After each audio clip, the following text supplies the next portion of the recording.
Welcome into Mavericks Today by Chat Sports. I'm Jeffrey Cooper. Great to be with you guys here on a Tuesday. And Jason Kidd said something interesting yesterday that we need to talk about. Could Cooper Flagg possibly be playing shooting guard for the Mavericks next season? Not small forward, not power forward, which is what we were accustomed to him playing at Duke. But could he be playing the two alongside Kyrie Irving with the Mavs next season? We'll get into that here in just a second, but I do need to ask you guys to hit that subscribe button. Our goal is to get to 32,500 subscribers as soon as we can. We're about 350 subs away. Help us get there as soon as possible. We're covering the Mavericks with daily news and rumors, the latest on Cooper Flagg, the latest trade rumors. We got some coaching rumors we're going to get into on the back half of today's show. All of that can be found right here. It's youtube.com/MavsTV. Hit that sub button right now.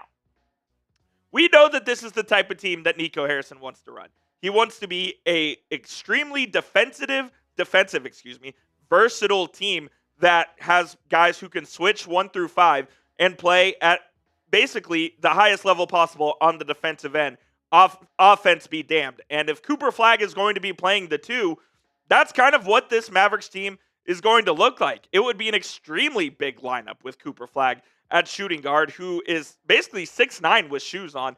If you had Kyrie, and this is, of course, when Kyrie would come back in January, you'd have Flagg at the 2 alongside Washington at the 3 if you were to keep him, with Davis and Lively in your front court. And this would easily be the biggest lineup in the NBA. And this is a way to play.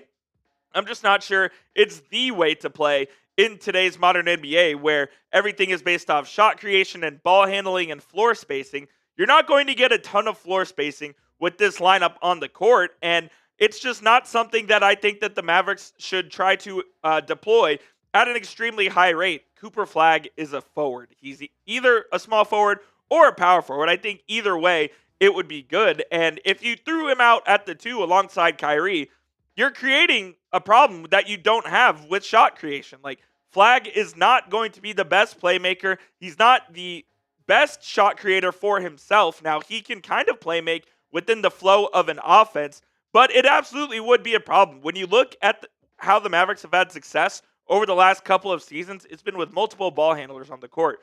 It's been with Luka and Kyrie. It's been with Spencer Dinwiddie and Kyrie. It's been with Dinwiddie and Brandon Williams. They always have 2 ball handlers on the court at any given time, and when you take one of those out, it puts an extreme amount of pressure on that primary ball handler to try to initiate the offense and get the Mavericks into the flow of things. You just need more than one ball handler on the court, and I'm not saying Cooper Flagg can't handle the ball by any means, but it's certainly not one of his main strengths coming in to the NBA draft. Here's what the Ringer's draft guide had to say on Cooper Flagg's handle. He said Flagg's handle is a work in progress, but not in a discouraging way. He's evolving by the minute in the sense that in that sense, and has shown that he's quick from a standstill and has blossoming technique at the elbows or facing up out of a post-up. Duke worked to create on and off-ball opportunities for Flagg in an effort to keep defenses from packing the paint. And in a 40-minute game, which the college game is, Flagg did average 4.2 assists to 2.1 turnovers per game. So if you're doing the quick math there, that's a 2-to-1 assist to turnover ratio, which is what you're looking for. I would like to see Cooper Flagg's playmaking ability take the next step and bring that part of his game to the next level. And if he can do that, I absolutely believe he can be a franchise cornerstone piece for this team going forward. And I'm not asking Cooper Flagg to come in here and be an extremely polished product. He doesn't turn 19 years old until the middle of December. So this is a guy who's coming in extremely young, who has a more polished game than most would expect for a guy who's 18 and a half years old. But if you're going to put him out on the court, I think you need to have 2 ball handlers out there, or someone like a Klay Thompson who is able to handle the ball in an emergency situation. I don't think you can have a Kyrie Irving or a Brandon Williams or a whoever at the point guard surrounded by 3 wings or Anthony Davis and Dereck Lively. I just don't think that style of basketball works anymore here in the NBA. So if I'm the Mavs, I'm heavily leaning towards Cooper Flagg playing small forward or power forward in the coming years, but we'll see what Jason Kidd decides to do. We know Jason Kidd, we know Nico Harrison, we know what they like, we know what they value, and they certainly value defense over everything. So I could see Flagg playing the 2. What is Cooper Flagg's best position? That's what I want to hear from you guys down in the comment section. Do you think it's shooting guard, small forward, or power forward? Let me know down in the comment section what you think Cooper Flagg's best position is. We'll get to the rest of today's show here in just a few moments, but I do need to tell you guys about our sponsor, which, of course, is PrizePicks, America's #1 daily fantasy sports app. With millions of members and billions of dollars in awarded winnings, PrizePicks has made daily fantasy sports accessible to all. You just pick more or less on at least 2 players for a shot to win up to 2,000 times your cash. Run your game all season long on PrizePicks. And you can also turn your playoff hot takes into tickets to basketball's championship series. Every lineup you make on PrizePicks will enter you in the Takes 2 ticket sweepstakes, which could get you and a +1 a VIP trip to the ship. Our Stars are in the Western Conference Finals for the 3rd consecutive season, and here is my Game 1 projection. I'm going to take the more on Jake Ottinger, 27.5 saves. He's been the Stars' best player this postseason outside of Mikko Rantanen. We need Matt Duchene to get going, so I'm going to take the more on 0.5 point for Duchene, and because it's F the Oilers, less on Connor McDavid points. So you can copy my picks or make picks of your own. Just please make sure you do it with our friends over at PrizePicks. Sign up today and get $50 instantly when you play $5. You don't even need to win to receive that bonus. It is guaranteed. And don't forget, PrizePicks also offers weekly promotions that could lead to big payouts, like Taco Tuesday, where they discount select player projections up to 25%. Again, download the app today and use code CLNS to get $50 instantly after you play your first $5 lineup. That link is in the comments and the description. It is PrizePicks. Run your game. Just a couple of news and notes before we get on out of here on today's show. Sean Sweeney has made it to the second round of interviews for the Phoenix Suns head coaching job. And Sweeney has been in head coaching rumors before. Jared Dudley was also interviewed by the Suns, as he was a former Suns player, but he did not make it to the next round. And it feels like the last 3 years of Sean Sweeney has been rumored to potentially be in this head coaching cycle.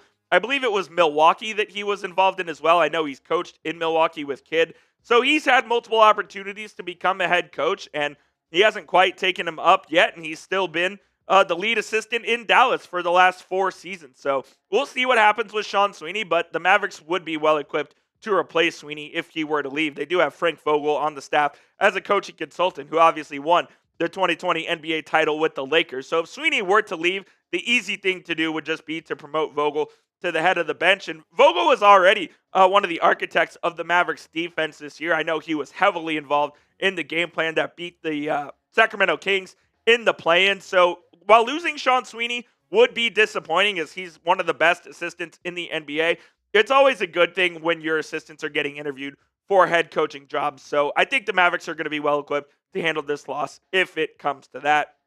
And then another thing that we have to talk about here, and if you just want to get mad at the Mavericks, here's your opportunity.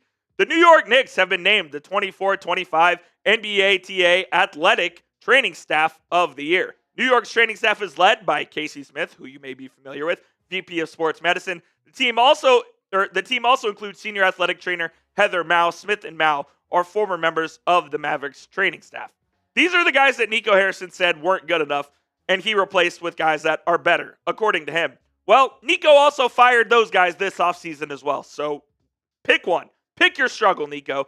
Basically, it was just a disaster of a decision letting go of Casey Smith. And we all know that that was a big factor into the Luka Doncic saga and the rift between the front office and Luka. The rift that currently exists between Dirk and the Mavericks right now is heavily because of the treatment of Casey Smith and how he was fired and all of the fallout from that.